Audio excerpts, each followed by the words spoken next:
Hey, my name's James Maher, and this is my mid-year engineering video. My first big project of the year was about climbing gear, so I basically wanted to get a better understanding of how all this gear works, so that when I go outside to use it, I feel way more safe with it underneath me. So climbing gear is the protection that's placed into the wall that stops the ropes when the climber falls.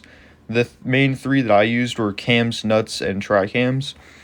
I basically wanted to reverse engineer it just so that I could see how all the parts work together and how they could be placed better in the wall.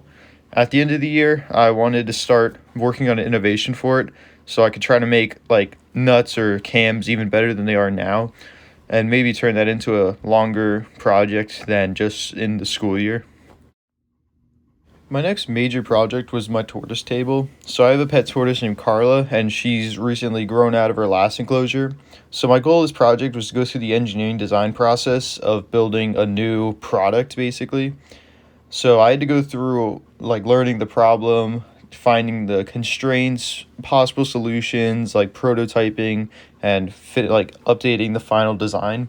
So I made a lot of this stuff on CAD and went through all my like possible solutions there, and then eventually went out to Home Depot, bought all the supplies, and brought to my friend's house because his dad's a great woodworker and he said he'd help me out with it. So I learned a lot about woodworking and mainly just going from an idea to a final solution, which I really enjoyed. I'd like to say thank you guys for watching. It means the world to me that people are actually interested in what I'm learning about. And at the end of the year, we should be making another video about all the projects that we were working on after this video came out.